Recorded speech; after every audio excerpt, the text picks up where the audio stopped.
दरम्यान राज्यातील MHT CET परीक्षेसंदर्भात मोठ्या घोटाळ्याची चर्चा सुरू झाली आहे। परीक्षेत उत्तीर्ण करून देण्याची आणि विशिष्ट परीक्षा केंद्रांवर परीक्षा देणाऱ्या विद्यार्थ्यांना 99% मिळवून देण्याची हमी दिल्याचा दावा करणारी एक ऑडिओ क्लिप सोशल मीडियावर व्हायरल झाली आहे। आपण पाहू शकतो परीक्षांमध्ये घोटाळा होण्याचं प्रमाण वाढत चाललेलं आहे। आता राज्यातील MHT CET परीक्षेसंदर्भात देखील घोटाळ्याची बातमी समोर येते। अशा चर्चा सुरू असतानाच आता परीक्षेत उत्तीर्ण करून देण्याची आणि विशिष्ट परीक्षा केंद्रांवर परीक्षा देणाऱ्या विद्यार्थ्यांना 99% मिळवून देण्याची हमी दिल्याचा दावा करणारी एक ऑडिओ क्लिप सध्या सोशल मीडियावर व्हायरल होते। त्यामुळे आता मोठी खळबळ माजलेली आहे। सीईटी द्यावं लागेल सर। हां, सीईटीत मार्क कमी पडले तरी मिळणार का आपल्याला ऍडमिशन? नाही कमी नाही सर, आपण जे सीईटी मध्ये मार्क आणून देतो स्टुडंटला 99% कसे म्हणजे त्यांचा आपले काही सेंटर आहेत सर, तिथे जाऊन स्टुडंटला एक्झाम द्यावं लागेल। म्हणजे आम्ही जे सिलेक्शन केलं ते सेंटर नाही घ्यायचे का?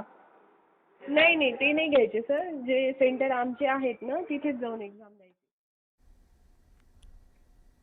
याबद्दल अधिकची माहिती देण्यासाठी आपले प्रतिनिधी वैभव सोनावणे आपल्याशी जोडले गेलेले आहेत। तर वैभव, काय सांगाल, आता परीक्षांमध्ये घोटाळा होतोय, याचे मालिका अजूनही सुरूच आहे। आता MHCET मध्ये देखील घोटाळा झाल्याचा प्रकार समोर आला आणि ऑडिओ क्लिप देखील समोर आलेली आहे।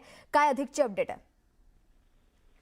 ही जी ऑडिओ क्लिप समोर आली आहे, ही कथित ऑडिओ क्लिप ही क्लास चालक जे आहेत त्यांची आणि पालकांच्या मधलं संभाषण जे आहे ते संभाषण आहे। आपल्याकडे आपल्या सेंटरला विद्यार्थ्यांना परीक्षा द्यायला लावून, ही सीईटीची परीक्षा द्यायला लावून पर्सेंटाईल जे आहे ते जवळपास 99% पर्यंत मिळवून दिले जातील असं या क्लास चालकांकडून पालकांना आश्वस्त केलं जाते। त्यासाठी जे सेंटर्स जे आहेत ते आमचेच सेंटर्स आहेत, त्या सेंटरवरती बसून ही परीक्षा जी आहे ती दिली तर इतके मार्क मिळतील आणि त्यानंतर मेडिकल कॉलेजला किंवा सरकारी कॉलेजमध्ये तुम्हाला ऍडमिशन मिळू शकेल, अशा पद्धतीची माहिती जी आहे ती पालकांना दिली जाते या कथित ऑडिओ क्लिपमध्ये। याचा अर्थ स्पष्ट आहे, ही प्रॅक्टिस या पूर्वीपासून सुरू आहे। या अशा पद्धतीनं अनेक विद्यार्थ्यांना मार्क मिळवून देण्यात आलेले आहेत का त्यांना, आणि नंतर त्याचा वापर ऍडमिशनसाठी करण्यात आलाय का, हा सगळा भाग जो आहे तो आता तपासाचा भाग आहे।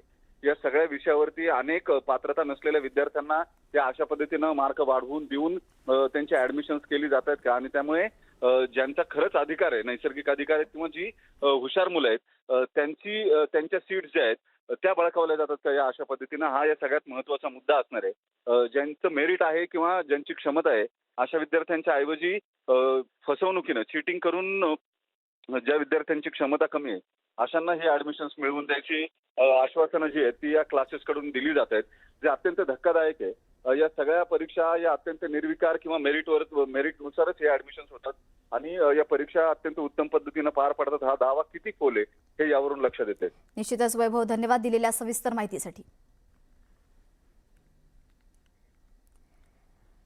दरम्यान MHCET परीक्षेचा निकाल जाहीर झाल्यानंतर या परीक्षेबाबत देखील प्रश्न उपस्थित होत आहेत। नांदेडमधील भाजपा नगरसेवकाच्या मुलांना मिळालेल्या गुणावरून काँग्रेसनं पेपर फुटीचा आरोप केलाय। भाजपाचे नगरसेवक आशिष नेरळकर यांचा मुलगा आणि मुलीला MHCET मध्ये 99% मिळाले। मात्र आशिष नेरळकर यांचा मुलगा आणि मुलीला 12वीत PCM मध्ये 56% आणि 51%, तर GEE मध्ये 51% आणि 28% गुण मिळाले होते। हे विशेष आहे। मग MHCET मध्ये 99% कसे मिळाले असा प्रश्न काँग्रेसचे प्रवक्ता बालाजी गाडे यांनी उपस्थित केला।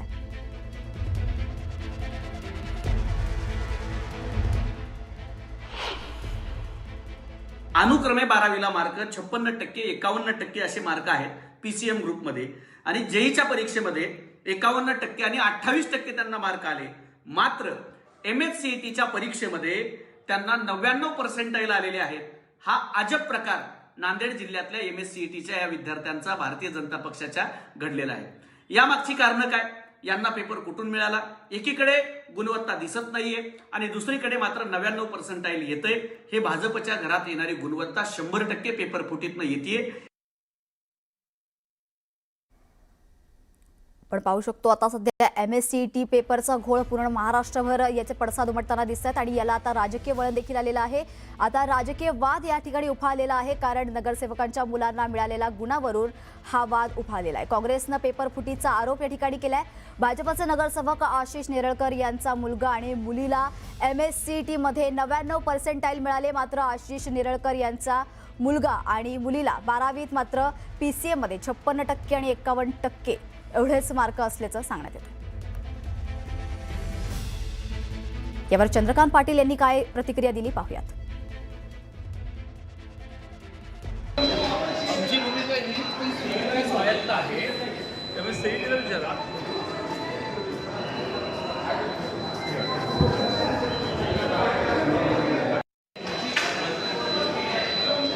आमची भूमिका ही पण स्वायत्त आहे, त्यामुळे सेईला विचारा.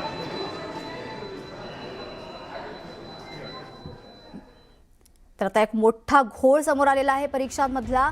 MSCET मध्ये वेगळ्या प्रकारे आता घोळ निर्माण झालेला आहे. 99% मिळालेले आहेत, मात्र आशिष नेरळकर यांच्या मुलगा आणि मुलीला 12वीत फक्त PCM मध्ये 56 आणि 51% होते, तर GEE मध्ये 51% आणि 28% गुण मिळाले होते.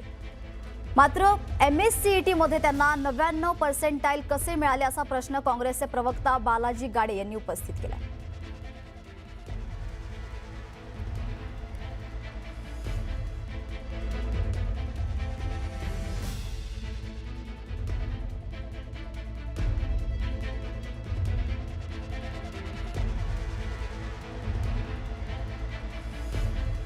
मेरिट लिस्ट जेव्हा आपण BE BTechसाठी मेरिट लिस्ट जेव्हा आपण रोल आउट केली, तेव्हा काही विद्यार्थ्यांच्या बाबतीमध्ये असं काहींनी आक्षेप घेतला की त्या विद्यार्थ्याला समजा 50 किंवा 55% वगैरे असे हे आहेत, हे 41, 51%, 57% असे त्यांना 12वीमध्ये HSC मध्ये मार्क आहेत, परंतु त्यांना इकडे 99% आहे. तर हे कसं काय शक्य आहे? तर पहिली गोष्ट आपण हे लक्षात घेतली पाहिजे की आपण एका दुसऱ्या परीक्षेच्या परफॉर्मन्सच्या आधारे आपण या परीक्षेकडे बघतोय. म्हणजे हे मुळात हे तसंच अव्यवहार्य आहे की एका परीक्षेमध्ये असलेल्या परफॉर्मन्स प्रमाणे दुसऱ्या परीक्षेमध्ये तसाच प्रकारचा परफॉर्मन्स आला पाहिजे, ही आपली जी अपेक्षा आहे ती तशी काही योग्य नाहीये. दुसरं असं की आपण इकडे पर्सेंटाईल म्हणतोय आणि इकडे पर्सेंटेज म्हणतोय. मी याच्या आधी मी वारंवार हे सांगितलेलं आहे की पर्सेंटाईल पद्धती वेगळी आहे. पर्सेंटाईल पद्धती ही त्या बॅचसाठी असते. त्या बॅचमध्ये जो टॉपर असतो त्याला 100 पर्सेंटाईल म्हणतात, आणि त्याला जर त्याचे रॉ स्कोअर कदाचित 70% असतील, 80% असतील, 90% असतील, किती रॉ स्कोअर त्याचा असू शकतो, परंतु तो त्या बॅचमध्ये टॉपर असल्यामुळे त्याला 100 पर्सेंटाईल मिळतो. आपण याचा अर्थ असा नव्हे की त्याला 100% मार्क पडले. 100% मार्क म्हणजे त्याला 200 पैकी 200 मार्क पडले तर त्याला 100% म्हणता येईल. खरं तसे मार्क नसतात. कुणाला 190 असतात, 180 असतात. एखाद्या बॅचमध्ये 180चा टॉपर असतो, तो सुद्धा 100% असतो. एखाद्या बॅचमध्ये 190 वाला असतो, तो पण 100% असतो. एखाद्या बॅचमध्ये 170 वाला असतो, तो सुद्धा 100% असतो. त्याच्यामुळे ज्याला 170 मार्क पडले त्याला 85% मार्क पडले, कोणाला 80% मार्क पडले. त्याच्यामुळे आपण हे जे मुळात जे पर्सेंटाईल आणि पर्सेंटेजचं एक जे तुलना करतोय ती चुकीची आहे. दुसरी गोष्ट म्हणजे 12वीमध्ये काय मार्क पडले आणि त्याला CET मध्ये काय मार्क पडले, आणि आपण काय करतो त्यात सुद्धा फक्त सिलेक्टिव्ह घेतोय. आपण 2-4 विद्यार्थीच घेतोय. ओव्हरऑल जर आपण सगळी जर हे बघितली मेरिट लिस्ट बघितली तर जसे त्याला 12वीमध्ये चांगले मार्क आहेत तसे त्याला CET मध्ये पण चांगले मार्क आहेत. आणि 12वीचे हायर पर्सेंटाईल आणि CETचं हायर पर्सेंटाईल ह्याचं जे कोरिलेशन आहे ते पॉझिटिव्ह कोरिलेशन आहे. आम्ही काल त्याच्या संदर्भामध्ये एक स्टॅटिस्टिकल स्टडी पण करून घेतलेला आहे. आणि दुसरं काय होतंय की आपण 4,64,000 विद्यार्थी या परीक्षेसाठी बसलेले होते, त्यापैकी 2,35,000 विद्यार्थी हे कॅप मध्ये सहभागी झालेले आहेत. आता हे 2,35,000 विद्यार्थी जे आलेले आहेत त्यांच्या आधारे आपण सर्व अनालिसिस करतोय. परंतु जे 4,64,000 विद्यार्थ्यांपैकी जे 2,29,000 विद्यार्थी आलेच नाहीत कॅपमध्ये, त्यापैकी जवळजवळ 9,000 विद्यार्थी असे होते की ज्यांचं पर्सेंटाईल 90 पेक्षा जास्त आहे. या 9,000 विद्यार्थ्यांच्या पैकी 4,500 विद्यार्थी असे आहे की ज्यांचं पर्सेंटाईल 95 पेक्षा जास्त आहे. 95 आणि 99 किंवा 90% पेक्षा जास्त असलेले असे हे 9,000 विद्यार्थी, आणि 80% पेक्षा जास्त असलेले जवळजवळ अजून 14,000 विद्यार्थी, म्हणजे साधारणतः 24,000 विद्यार्थी असे आहेत की जे ह्या कॅपमध्ये आलेच नाहीयेत.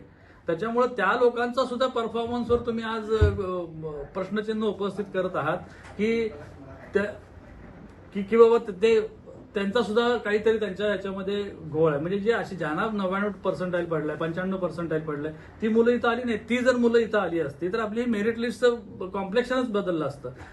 त्याच्यामुळे मला असं काय वाटतं की आपण असं सिलेक्टिव्हली विचार करायला नाही पाहिजे.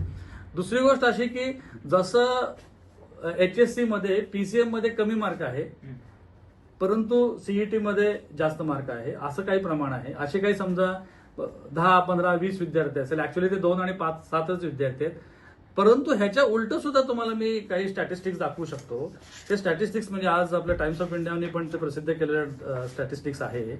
आता फॉर एक्झाम्पल MST CET मध्ये 69 विद्यार्थी असे आहे की ज्यांना 40 ते 50% पडलेलं आहे MST CET मध्ये, आणि त्यांचं JEEचं पर्सेंटाईल 90 पेक्षा जास्त आहे.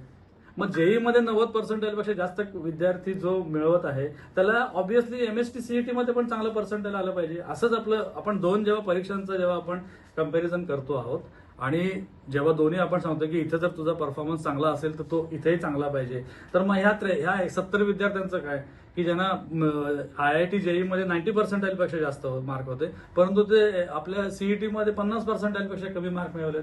मग ह्या विद्यार्थ्यांचं काय? मग ह्या म्हणजे मला थोडक्यात माय बेसिक पॉईंट इज दॅट तुम्ही दोन वेगवेगळ्या एक्झामिनेशन मधल्या परफॉर्मन्सचा विचार करत आहात आणि त्याचं कंपॅरिझन करून सिलेक्टिव्हली काहीतरी डिडक्शन करण्याचा प्रयत्न करत आहात. जर एखाद्या विद्यार्थ्याचा असं आहे की तो विद्यार्थी जास्त CETला प्राधान्य देतोय, कोणी JEEला देतोय. आता झालेलं आहे कसं की 12वीच्या मार्कांना आपण कुठल्याच प्रकारचे वेटेज ठेवलेलं नाहीये. त्यामुळे 12वीच्या मार्कामध्ये फक्त 45% पर्सेंटाईल, 45% त्याला मार्क क्वालिफिकेशनसाठी असायला पाहिजे, आणि रिझर्व्ह कॅटेगरीमध्ये 40 मार्क जरी त्याला पडले, 40% मार्क पडले तरी तो क्वालिफाय होतो. आणि त्याचबरोबर 0% ठेवलेला आपण इंजिनियर किंवा BE BTech साठी. म्हणजे एखाद्या व्यक्तीला जरी 0.6% असले तरी सुद्धा तो कॅप राऊंड मध्ये येऊ शकतो. अशा तऱ्हेची आपल्याकडं ही इलिजिबिलिटी असल्यामुळे मुलं CETला जास्त प्राधान्य देऊ शकतात, आणि ते CETला प्राधान्य दिल्यामुळे त्यांना CET मध्ये as compared to HSC mark येऊ शकतात. आणि होतंय कसं की CETला बाकीच्या जे परफॉर्मन्स आहे तिथल्या परफॉर्मन्ससाठी आम्हाला उत्तर द्यावं लागतंय. आपण जे घेतलेली एक्झामिनेशन आहे ती अत्यंत व्यवस्थित पद्धतीने, पारदर्शक पद्धतीने, फ्लॉलेसली आपण एक्झामिनेशन ही कंडक्ट केलेली आहे. असं असताना आपण फक्त ज्या दोन वेगवेगळ्या परीक्षेच्या आधारे आपण असं अनालिसिस, सिलेक्टिव्ह अनालिसिस करू नये, कारण याच्या दुसरी बाजू सांगणारे पण अनालिसिस आपल्याकडे आहे. गैरप्रकार करून गुण की आपण मेरिट लिस्ट जेव्हा आपण BE BTech साठी मेरिट लिस्ट जेव्हा आपण रोल आउट केली तेव्हा काही विद्यार्थ्यांच्या बाबतीमध्ये असं काहींनी आक्षेप घेतला की त्या विद्यार्थ्याला समजा 50 किंवा 55% वगैरे असे हे आहेत, 41, 51%, 57% असे त्यांना 12वीमध्ये HSC मध्ये मार्क आहेत, परंतु त्यांना इकडे 99% आहे. तर हे कसं काय शक्य आहे? तर पहिली गोष्ट आपण लक्षात घेतली पाहिजे की आपण एका दुसऱ्या परीक्षेच्या परफॉर्मन्सच्या आधारे आपण या परीक्षेकडे बघतोय.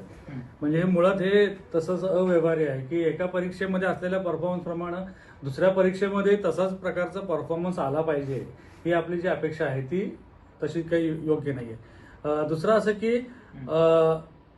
आपण इकडे पर्सेंटाईल म्हणतोय आणि इकडे पर्सेंटेज म्हणतोय. मी याच्या आधी मी वारंवार हे सांगितलेलं आहे की पर्सेंटाईल पद्धती वेगळी आहे. पर्सेंटाईल पद्धती ही त्या बॅचसाठी असते. त्या बॅचमध्ये जो टॉपर असतो त्याला 100 पर्सेंटाईल म्हणतात, आणि त्याला यानंतर बातमी आहे नंदुरबारमधून. नंदुरबारमध्ये MPSC मार्फत घेण्यात आलेल्या औषध निरीक्षक पदाचा पेपर लीक झाल्याच्या आरोपानंतर आता पोलिसांकडून तपासाला वेग आलाय. पुढील तपासासाठी मुंबई पोलिसांचं पथक नंदुरबारमध्ये दाखल झालंय. मुंबईच्या पथकाकडून तक्रारदार आणि संशयित विद्यार्थिनीच्या घरी झाडाझडती करण्यात येणार आहे. या चौकशीतून काय समोर येणार हे पाहणं अत्यंत महत्त्वाचं असणार आहे. MPSC मार्फत घेण्यात आलेल्या औषध निरीक्षकाच्या पेपर जे आहे ते लीक झाल्याच्या प्रकरणानंतरून आता मुंबईचं जे तपास पथक आहे ते नंदुरबारमध्ये पोहोचलं आहे, आणि या पथकानं खऱ्या अर्थानं जे काही मुलगी होती त्या मुलीच्या घरी झाडाझडती घेतलेली आहे, आणि त्या झाडाझडतीनंतरून ते घर बंद आढळून आल्यानं त्यांच्या हाती काय आढळलं की काय हे सगळं पाहणं महत्त्वाचं ठरणार आहे. यानंतर हे पथक नंदुरबारचं जे शहर पोलीस ठाणे आहे त्याच्यात दाखल झालं असून पुढचा तपास हे पोलिसांसोबत ते हे चर्चेला जात असल्याचं समजतंय. हे पथक अत्यंत गोपनीय पद्धतीने सगळीकडे तपास करत आहे. पत्रकारांना देखील टाळाटाळ केली जात असल्याचं चित्र आहे. खऱ्या अर्थानं नंदुरबार शहरात जी काही मुलगी होती जी पास झाली होती आणि ज्यात जो तक्रारदार होता या दोघांच्या घराला या पथकाने भेट दिली आणि त्यानंतर हे पथक आता नंदुरबार शहर पोलीस ठाण्यात दाखल झालेलं आहे. आपण बघितलं असेल ही जी गाडी होती ह्याच गाडीतनं हे पथक येऊन नंदुरबारमध्ये या पेपर फुटीचा तपास करत असल्याचं चित्र सध्या तरी दिसून येत आहे. यानंतर पोलिसांच्या हाती आणि ह्या पथकाच्या हाती या तपासानंतर नेमकं येतं काय, कारण की कौटिल्य फाउंडेशनचं नाव या सगळ्या प्रकरणात समोर आलं आणि कौटिल्य फाउंडेशननी खरं तर हा आरोप कालच नाकारला होता. या सगळ्या प्रकरणात आमचा काही समावेश नाही. मात्र त्यानंतर हे पथक आज कौटिल्य फाउंडेशनची देखील झाडाझडती घेत आहे. त्यामुळं ह्या पथकाच्या हाती या चौकशीनंतर येतं काय आणि या पेपर फुटीचे धागेदोरे खरं तर नंदुरबारला आहेत की आणखी कुठल्या जिल्ह्यामध्ये आहे हे पाहणं महत्त्वाचं ठरणार आहे. निलेश पवार, न्यूज 18 मराठी, नंदुरबार.